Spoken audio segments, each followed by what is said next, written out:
Hello everyone, welcome to Unacademy. स्वागत है दोस्तों आप सभी का एक बार फिर से अन अकेडमी यूजीसी नेट में। कैसे आप सभी लोग, कैसी चल रही है आपकी स्टडीज? आई होप सभी आप अच्छे होंगे और आपकी दिवाली भी अच्छी बनी होगी। Guys, with full of energy आज एक नई शुरुआत हम करने जा रहे हैं। आज से हम स्टार्ट कर रहे हैं government schemes and programmes.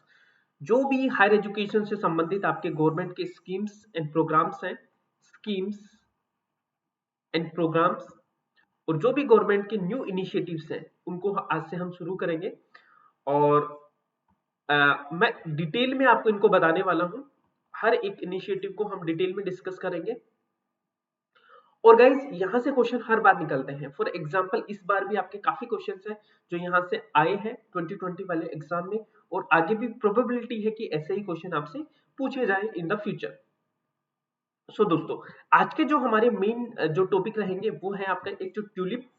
Tulip का मतलब the urban learning and internship programme. First scheme हमारी ये रहेगी। ये 2019 में, यानी आपका नोट 2019, 20 में ही दोस्तों आपका स्कीम आया था ट्यूलिप वाला। उसके बाद में दोस्तों एक वेरी वेरी इंपॉर्टेंट जो आपके रिसेंटली एक जो आपका नेशनल रिक्रूटमेंट एजेंसी है, ठीक है, यानी एनआरए, इसका गठन हुआ है। एंड दोस्तों एक सेट यानी कॉमन एलिजिबिलिटी टेस्ट, सीईटी, ठीक है। तो common eligibility test and national recruitment agency second topic हमारा ये रहेगा। और उसके बाद में दोस्तों हमारा एक नया है आपका वर्ल्ड बैंक का एक प्रोग्राम है, ये भी आपका रिसेंटली लॉन्च हुआ था, स्टार प्रोजेक्ट। ये तीन टॉपिक है जो आज हमें क्या करने हैं, डिस्कस करने हैं। तो स्टार्ट करते हैं। तो एक बार आप सभी लोग वीडियो को शेयर कर दीजिए। Everyone please share the video. And once again good morning to everyone, ठीक है, गुड मॉर्निंग गाइस। नाउ अब उसके बाद में आप देखिए, ये मेरा ब्रीफ इंट्रोडक्शन है। एंड देन उसके बाद में हम बात कर लेते हैं अनअकैडमी के न्यू बेसिस की। अभी रिसेंटली दोस्तों हमारा एक बैच स्टार्ट हुआ है, सक्सेस बूस्टर बैच, और जिसमें हमने स्टोरियोग्राफी से शुरुआत की है। यानी पेपर 2 की मैं बात करूं तो गाइस, पेपर 2 हिस्ट्री, जिसका भी पेपर 2 हिस्ट्री है वो ये कोर्स ज्वाइन कर सकते हैं। आपके लिए काफी इंपॉर्टेंट है एग्जाम के लिए। तो आपकी जो 10th यूनिट है स्टोरियोग्राफी, वहां से मैंने स्टार्ट किया है, और साथ में हम प्रीवियस ईयर क्वेश्चंस भी इसमें करेंगे गाइस। गाइस, जब भी आप सब्सक्रिप्शन लें तो रेफरल कोड शीट10 अप्लाई करें, इससे आपको इंस्टेंट 10% डिस्काउंट मिलेगा। एंड गाइस, आपको एक पर्सनलाइज्ड गाइडेंस भी मिलेगी। अच्छी बात यह है कि in a single subscription complete paper 1 और पेपर 2 दोनों आपके तैयार हो जाएंगे। पेपर 1 में दोस्तों यूनिट फर्स्ट से लेकर 10 सारी की सारी आपकी तैयार होंगी, और पेपर 2 की बात करें तो उसमें भी आपकी 10 की 10 यूनिट में करवाऊंगा। पेपर 2 मेरा हिस्ट्री है वंस अगेन, तो आप याद इसको रखिएगा। Okay guys, in a single subscription complete paper 1 और पेपर 2 दोनों आपके इसमें तैयार हो जाएंगे। ये मेरा प्रोफाइल है, अगर आपने फॉलो नहीं किया तो यहाँ से आप मुझे फॉलो भी कर सकते हैं। ये मेरे लाइव सेशंस हैं जो डेली बेसिस पे आपको मिलेंगे guys, Monday to Friday. Okay, तो इनको भी आप रेगुलर बेसिस पे अटेंड करते रहिए। गाइज, स्टार्ट करते हैं। और जो हमारा टॉपिक है, मुद्दा, वो दोस्तों आपका ये है, पॉलिसीज, गवर्नेंस एंड एडमिनिस्ट्रेशन। इससे संबंधित जो भी आपकी स्कीम्स हैं यूनिट 10 से संबंधित, उनको आज हम कवर करने वाले हैं। स्टार्ट करते हैं गाइस। एवरीवन एक बार सभी लोग वीडियो को शेयर कर दें। नाउ जो पहली मेरी स्कीम है दोस्तों वो है आपकी ट्यूलिप। तो एक बार फटाफट से आप सभी लोग कमेंट करके बताएं मुझे ट्यूलिप की फुल फॉर्म क्या होती है। गाइस, ट्यूलिप की सबसे पहले तो आपको ये पता होनी चाहिए कि फुल फॉर्म क्या है। तो फुल फॉर्म है ट्यूलिप की the urban learning intensive programme, पहली चीज। अब बात करते हैं कि ये ट्यूलिप है क्या गाइस। तो ट्यूलिप की मैं बात करूं, the urban learning intensive programme. अब गाइस, ये अर्बन लर्निंग इंटेंसिव प्रोग्राम, पहली चीज तो ये है क्या दोस्तों, ये किस लिए चलाया गया है दोस्तों। तो बेसिकली ये क्या है दोस्तों, एक इंटेंसिव प्रोग्राम है, ठीक है। जो भी आपके फ्रेश ग्रेजुएट्स हैं उनके लिए आपका एक क्या है, इंटेंसिव प्रोग्राम है। यानी एक तरह का आप वोकेशनल कोर्स इसको समझ सकते हैं। किसमें, graduates in local urban bodies and sparse cities, ठीक है।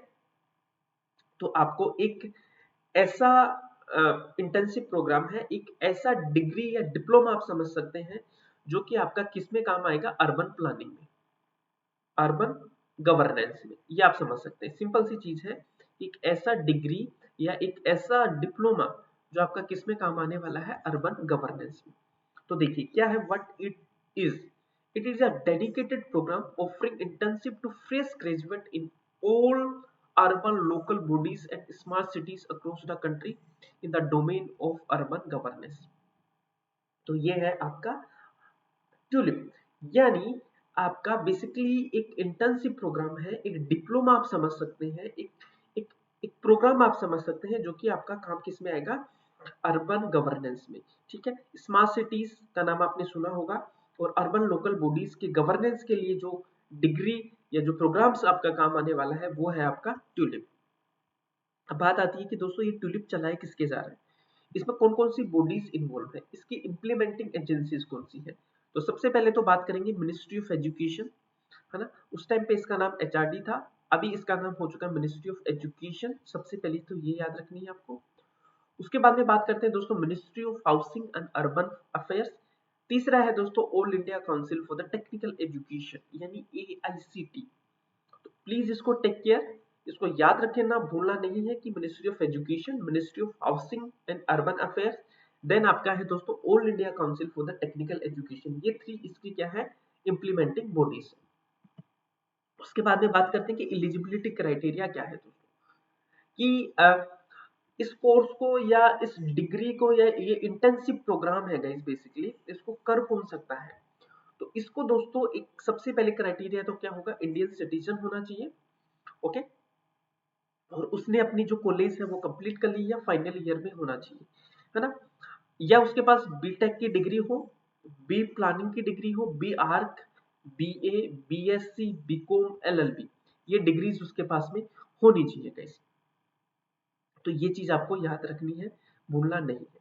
उसके बाद में ड्यूरेशन की बात करें तो ये कोर्स होगा कितने मंथ का, यानी इसका समय कितना लगेगा मतलब आपको करने में। तो दोस्तों 8 वीक्स टू 1 ईयर, एक 8 वीक्स 8 सप्ताह से 1 साल तक का आपको टाइम इसमें लग सकता है, टू 1 ईयर। एक चीज ये आपको याद रखनी है, 8 weeks to 1 year is the correct answer.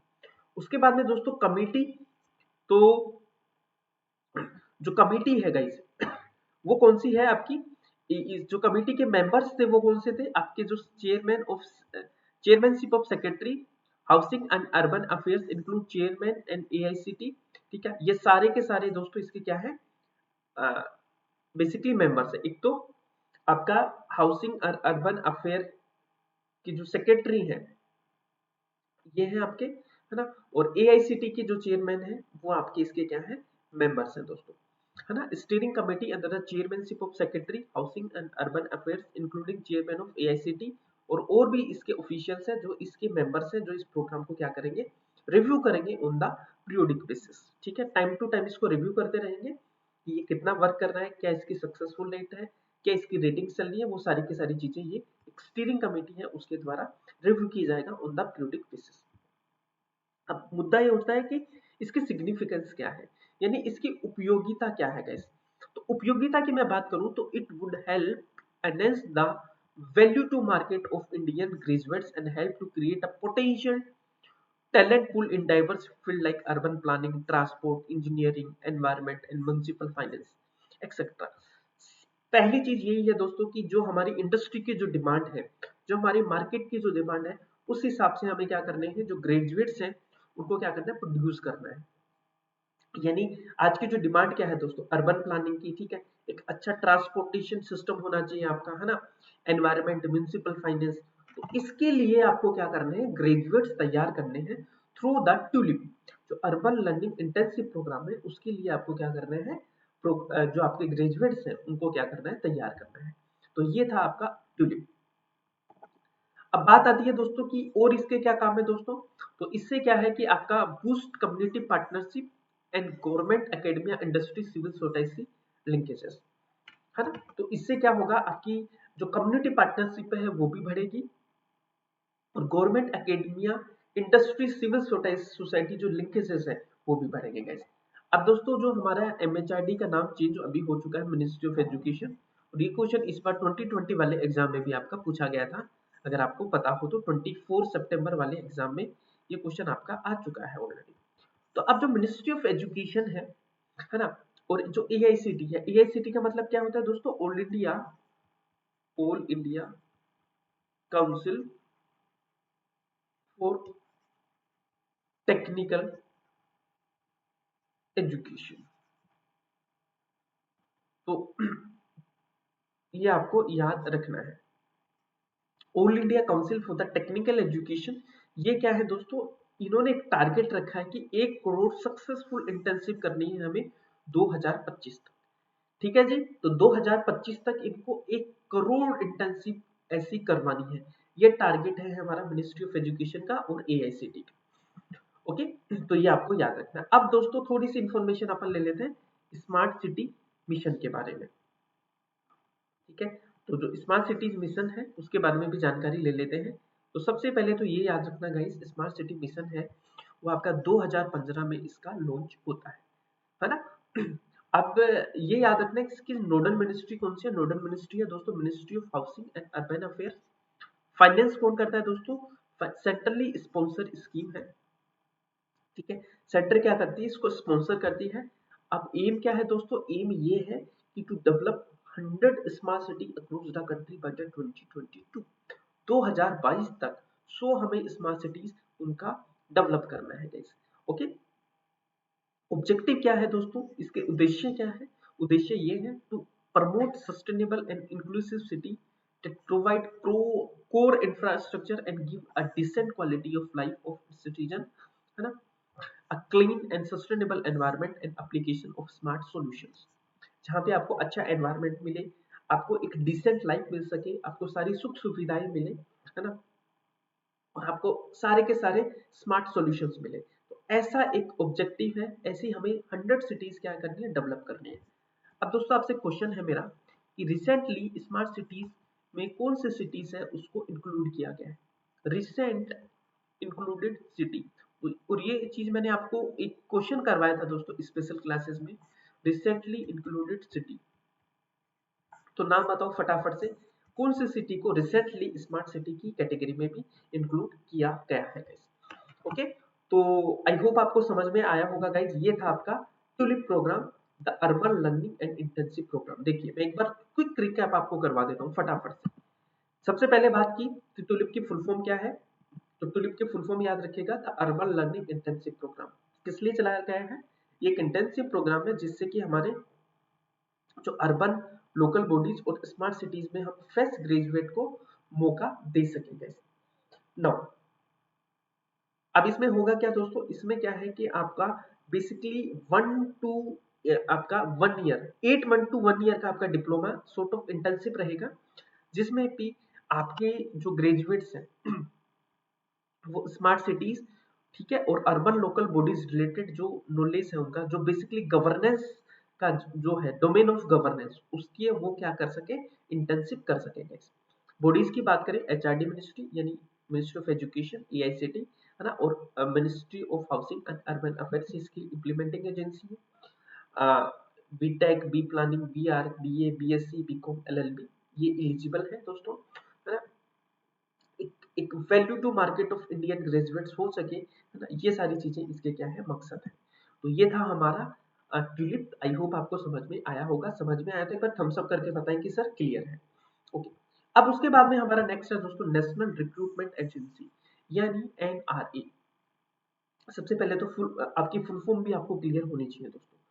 तो जो यूनियन कैबिनेट है उसने दोस्तों अप्रूव किया है आपका नेशनल रिक्रूटमेंट एजेंसी। अब ये बेसिकली नेशनल रिक्रूटमेंट एजेंसी है क्या दोस्तों, तो सबसे पहले क्या करना है दोस्तों, ये एक बॉडी है जो कि आपके जो जॉब के जो एग्जाम होते हैं, आपको जो रोजगार जो दिलाने वाले एग्जाम होते हैं, the body to conduct examination for the government jobs, जो सरकारी नौकरियों के लिए एक आपका कॉमन एग्जाम लेगी, जिसका नाम होगा दोस्तों कॉमन एलिजिबिलिटी टेस्ट, है ना। इसके लिए दोस्तों आपकी नेशनल रिक्रूटमेंट एजेंसी आपकी स्थापित की गई है दोस्तों। तो ये आपकी एनआरए है क्या गाइस, एनआरए मतलब ये एक मल्टी एजेंसी बॉडी है जो आपके क्या करती है, एग्जाम कंडक्ट करती है, यानी कॉमन एलिजिबिलिटी टेस्ट ये एग्जाम कंडक्ट करेगी। ये बेसिकली आप ये भी याद रखिएगा दोस्तों, इस जो सीईटी है ये एक स्क्रीनिंग टेस्ट है। स्क्रीनिंग टेस्ट का मतलब क्या होता है दोस्तों, ये बेसिकली आपका जैसे कि प्रीलिम्स एग्जाम होता है, प्री एग्जाम होता है। इसके बाद में ऐसा नहीं है कि सीईटी को क्लियर किया और आपको जॉब मिल गई, ऐसा कभी नहीं होगा। ये बेसिकली जो ग्रुप बी और सी, ग्रुप बी एंड सी की जो वैकेंसीज है, जो भी आपकी वैकेंसीज है, उनके लिए आपका ये कॉमन एलिजिबिलिटी जो टेस्ट है वो किया गया है। और ये एक फर्स्ट स्टेज ही है आपकी, यानी एक प्रीलिम्स एग्जाम है आपका। नाउ सेक्टर्स कि कौन कौन से जो आपके आयोग है या कौन कौन सी जॉब्स हैं जिनके लिए ये आपका कॉमन एलिजिबिलिटी टेस्ट होगा, ये बहुत इंपॉर्टेंट चीज है guys। ये आपसे पूछ सकता है कि जो सेट है वो कौन कौन से एग्जाम के लिए ऑर्गेनाइज किया जा रहा है। तो सबसे पहले तो ये याद रखिए कि एक तो ये एसएससी वाले एग्जाम्स के लिए होगा, यानी स्टाफ सिलेक्शन कमीशन।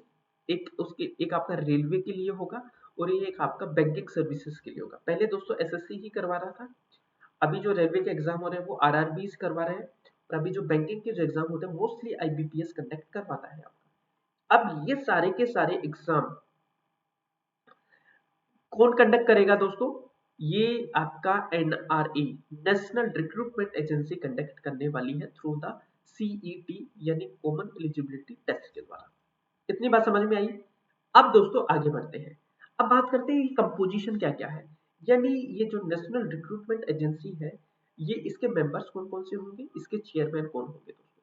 तो इसका जो चेयरमैन होगा वो एक सेक्रेटरी लेवल का, एक सचिव लेवल का आपका एक क्या होगा, अधिकारी होगा, secretary of government to India. Okay जी। तो चीफ सेक्रेटरी या सेक्रेटरी लेवल का एक ऑफिसर होगा जो इसका चेयरमैन होगा, नेशनल रिक्रूटमेंट एजेंसी। और मोस्टली दोस्तों ये क्या कौन होते हैं, आपके जो सीनियर आईएएस ऑफिसर्स होते हैं, ये आपके होते हैं सीनियर आईएएस ऑफिसर्स। ठीक है, तो एक को सीनियर आईएएस ऑफिसर जो सेक्रेटरी लेवल का है वो इसका चेयरमैन होगा। उसके बाद में दोस्तों आपके मिनिस्ट्री ऑफ रेलवे से भी इसके मेंबर होंगे, मिनिस्ट्री ऑफ फाइनेंस से भी होंगे, department of financial services SSC होंगे, आरआरबी से होंगे, और आपके आईबीपीएस से।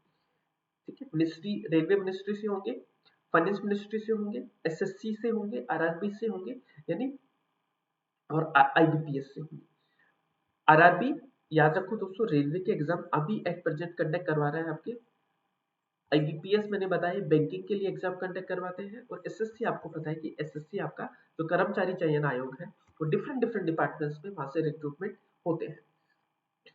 अब दोस्तों बात करते हैं कि ये होगा कैसे। तो जो सीईटी है, जो कॉमन एलिजिबिलिटी टेस्ट है, वो एक साल में कितनी बार होगा, 2 times. CET will have twice a year, है ना। जो टेस्ट है दोस्तों 3 लेवल के लिए होगा, एक तो ग्रेजुएट के लिए जिसने ग्रेजुएशन कर रखा है, एक 12th पास वालों के लिए होगा दोस्तों, एक आपका क्या होगा मैट्रिकुलेट वालों के लिए होगा, यानी 10th पास के लिए। तो याद रखिए 3 कैटेगरी है इसको। एक तो दोस्तों आपका ग्रेजुएट, यानी जिसने कॉलेज कर ली हो, एक 12th वाला होगा, एक आपका 10th वाला होगा। तो ये बेसिकली 3 कैटेगरी है, ग्रेजुएट, 12th और 10th। ओके जी, 3 कैटेगरी, इसको भूलना नहीं है आप, ये पूछे जाएंगे आपसे एग्जाम्स में। ओके चलो याद रखना। एंड आप ये भी याद रखिएगा गाइस कि आरआरबी खत्म नहीं होगा, आईबीपीएस खत्म नहीं होगा, SSC will remain in place. ये अपनी जगह पे रहेंगे, ऐसा नहीं है कि इनको खत्म कर दिया गया है। अगर एनआरए आ गया, नेशनल रिक्रूटमेंट एजेंसी आ गई, तो ऐसा नहीं है कि इनको खत्म कर दिया, ये अपनी जगह पे रहेंगे, एज इट इज रहेंगे गाइस। तो याद ये रखिएगा, ये सिर्फ क्या है, आपकी सीईटी कॉमन एलिजिबिलिटी टेस्ट है फॉर द स्क्रीनिंग पर्पसेस के लिए है आपके, है ना। तो ये चीज आपको याद रखनी है ना। अब हो गया क्या दोस्तों, जब आपका सीईटी हो जाएगा और इसका जो स्कोर आएगा based on the screening done at CET score level, final selection recruitment shall be made through the separate specialized tier second or third of examination which shall be conducted by the respective recruitment agencies। अब देखिए, पहले तो आपका common eligibility test होगा, उसके बाद में जैसे कि आपकी एजेंसीज हैं जैसे आरआरबी, है ना, एसएससी, आईबीपीएस, जैसे मैंने आपको बताया आरआरबी, एसएससी और आईबीपीएस, ये आपके क्या करवाएंगे फिर टायर सेकंड और टायर थर्ड के एग्जाम आपके ये रिस्पेक्टिव एजेंसी से ये आपके करवाएंगे, है ना। और जो सीईटी है, जो कॉमन एलिजिबिलिटी टेस्ट है दोस्तों, इसका जो स्कोर है वो 3 साल के लिए आपका क्या रहेगा, वैलिड रहेगा। जिस दिन आपका रिजल्ट आया, फॉर एग्जाम्पल दोस्तों आज 16 तारीख है, ठीक है, तो 16 तारीख से आज आपकी डेट काउंट होगी फॉर द नेक्स्ट 3 ईयर और नेक्स्ट 3 ईयर। ठीक है, ये इसकी वैलिडिटी रहेगी, है ना। और इसके जो एग्जामिनेशन सेंटर्स हैं वो हर एक डिस्ट्रिक्ट में आपको मिलेंगे, और नंबर ऑफ अटेम्प्ट्स पे कोई भी रेस्ट्रिक्शन नहीं है ना, लेकिन एज लिमिट पे आपकी रेस्ट्रिक्शन होगी दोस्तों। और जो एग्जाम है ये सीईटी है, आपका कॉमन एलिजिबिलिटी टेस्ट है, ये 12 लैंग्वेजेस में यानी 12 भाषाओं में इसका कंडक्शन होगा, यानी ये कंडक्ट करवाया आपका जाएगा ना। ये हो गया मेरा एन आर ए यानी नेशनल रिक्रूटमेंट एजेंसी। और बेसिकली नेशनल रिक्रूटमेंट एजेंसी किस लिए किया है कि एक सिंगल अम्ब्रेला एग्जाम आपका किया जा सके, सिंगल एग्जाम के लिए किया जा सकता है कैसे। तो ये चीजें आपको याद रखनी है, भूलना नहीं है। Everyone please take their screenshot, है ना, तो इसको कभी मत भूलना। तो एक बार याद रखिए, देखिए, है ना। तो आपका क्या है दोस्तों, एनआरए, एनआरए क्या करवाएगा, CET common eligibility test for the group B and C vacancies, है ना। उसके बाद में दोस्तों इसके कंपोजिशन की बात की, चेयरमैन, सेक्रेटरी, है ना, बाकी रेलवे मिनिस्ट्री से, होम मिनिस्ट्री, फाइनेंस मिनिस्ट्री से, इन सबसे रिप्रेजेंटेटिव होंगे। साल में 2 बार होगा, ठीक है। 3 लेवल है, ग्रेजुएट, 12th या 10th, ठीक है। और एसएससी, आईबीपीएस और ये वाले आपके टायर सेकंड और टायर थर्ड वाले एग्जाम क्लियर करवाएंगे दोस्तों। टायर फर्स्ट वाला आपका सीईटी करवाएगा, बाकी टायर सेकंड और टायर थर्ड आपके रिस्पेक्टिव एजेंसी ही करवाएंगे। ये स्कोर है, ये 3 साल तक वैलिड है। हर एक डिस्ट्रिक्ट में एग्जामिनेशन सेंटर बनाए जाएंगे, 12 टोटल लैंग्वेजेस है, नंबर ऑफ अटेम्प्ट्स पे कोई भी रेस्ट्रिक्शन नहीं है, जब तक मना हो तब तक देते जाओगे, लेकिन एज लिमिट पे आपकी रेस्ट्रिक्शन है। तो इनडायरेक्टली रेस्ट्रिक्शन तो है ही आपके, क्लियर। तो आई होप आपको क्लियर हो गया होगा गाइस अभी आपका नेशनल रिक्रूटमेंट एजेंसी। तो एक बार सभी लोग मुझे थम्स अप करके बताएं कि सर क्लियर है, और एक बार सभी लोग वीडियो को शेयर भी कर दें जिससे मैक्सिमम लोगों तक ये बेनिफिट पहुंच सके। नाउ अभी दोस्तों आपकी एक रिपोर्ट आई थी, रिमोट लर्निंग रीचेबिलिटी रिपोर्ट, है ना। जो रिमोट लर्निंग रीचेबिलिटी रिपोर्ट है दोस्तों, ये किसकी रिपोर्ट है आपकी, ये है आपकी यूनाइटेड नेशन चिल्ड्रंस फंड यानी यूनिसेफ की आपकी रिपोर्ट है। तो प्लीज इसको टेक केयर, याद रखना है, भूलना नहीं है आपको ना। तो ये रिपोर्ट किसके द्वारा रिलीज की गई, यूनिसेफ के द्वारा। और इसका टाइटल क्या है दोस्तों, रिमोट लर्निंग रीचेबिलिटी रिपोर्ट। अब दोस्तों रिपोर्ट के बारे में थोड़ी सी जानकारी आप ले लेते हैं। अब इसका पर्पस क्या था, यानी उद्देश्य क्या था। तो report outlines the limitation to remote learning and expose deep inequalities in access. अभी आप समझ चुके होंगे दोस्तों, है ना, कि अभी कोविड 19 है, कोविड 19 है, तो यहाँ पे एक बहुत बड़ी दीवार बन चुकी है, जिनके पास रिसोर्सेज है, जिनके पास नहीं है। या आप फील करते होंगे कि फॉर एग्जांपल अपने पास लैपटॉप्स है, मोबाइल्स है, इंटरनेट कनेक्शन है, वाईफाई है, लेकिन बहुत सारे ऐसे लोग हैं दोस्तों जिनके पास ना लैपटॉप है, ना मोबाइल्स है मल्टीमीडिया। तो उनके लिए ये ऑनलाइन एजुकेशन है या जो रीचेबिलिटी है वो थोड़ी सी कम है। तो यही है गाइस आपका मतलब इस बेसिकली इस रिपोर्ट की फाइंडिंग्स। तो इसमें क्या बताया है कि at least the third of the world school children which works to around 463 million could not access to remote learning। क्यों, क्योंकि कोविड 19 की वजह से क्या उनके उनकी स्कूल्स बंद हो चुके हैं दोस्तों ना। तो करीबन 4,63,000 मिलियन,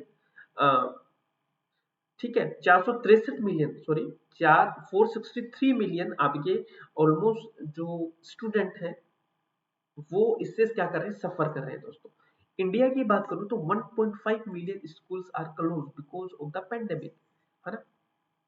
और इससे 286 मिलियन स्टूडेंट है वो क्या हो रहे हैं, आपके pre primary to secondary education के सफर हो रहे हैं। उनमें सबसे ज्यादा दोस्तों गर्ल्स हैं।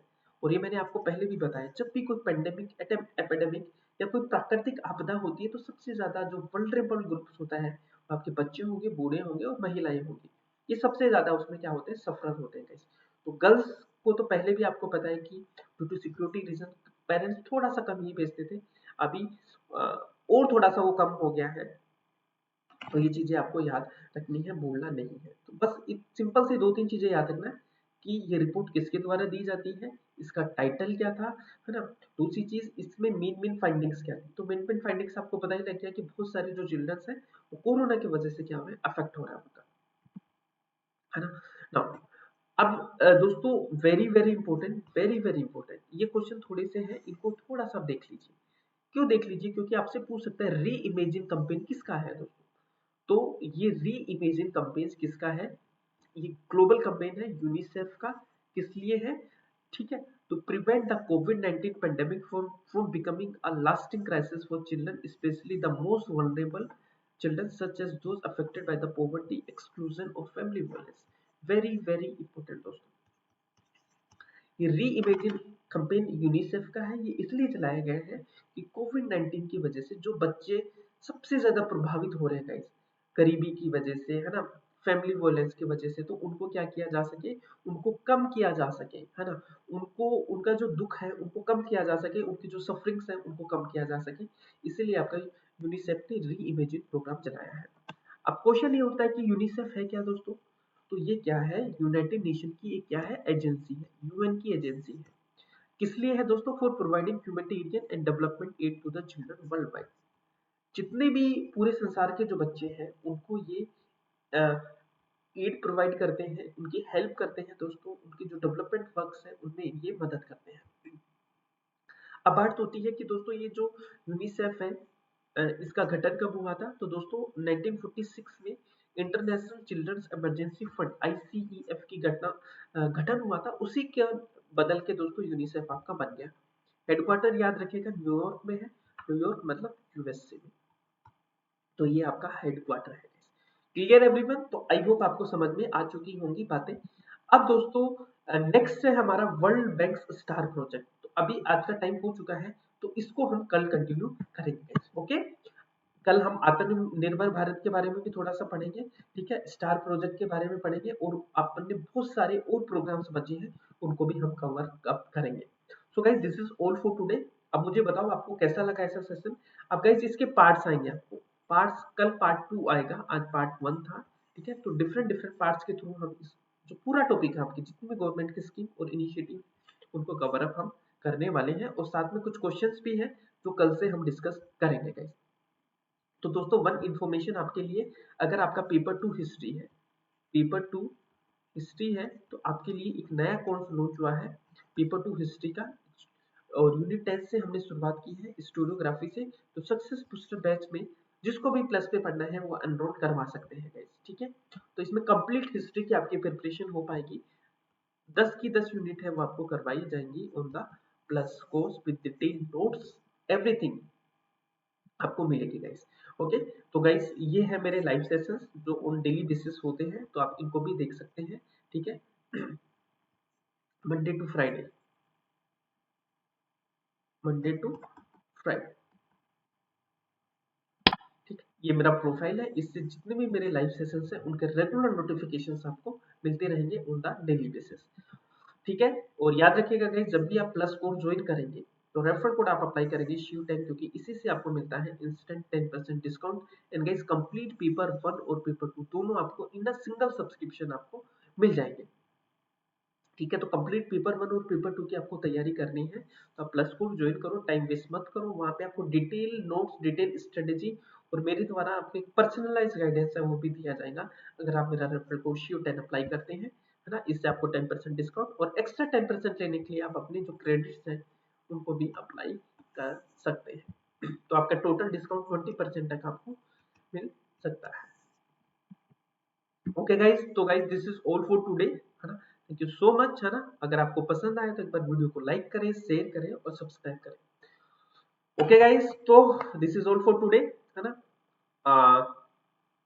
अभी थोड़ा सा फेस्टिव सीजन जा चुका है, बेसिकली गया तो नहीं है लेकिन अपने आप को आप एक पढ़ाई के जो माहौल है उसमें ढालो, क्योंकि ये this is very high time guys. ऐसा मत समझो कि एग्जाम में बहुत टाइम है तो हम कर लेंगे, अभी से शुरू करना पड़ेगा अगर आपको जीआरएफ निकालना है, ठीक है। तो अभी से एकदम दमादम से लग जाओ, है ना। जितना हो सके उतना मैक्सिमम रिवीजन करो जो भी पढ़ रहे हो, है ना, और जल्दी से जल्दी अपने सिलेबस को है निपटाने की कोशिश करो। ओके गाइस, चलो तो बाय बाय, टेक केयर, मिलते हैं नेक्स्ट सेशन।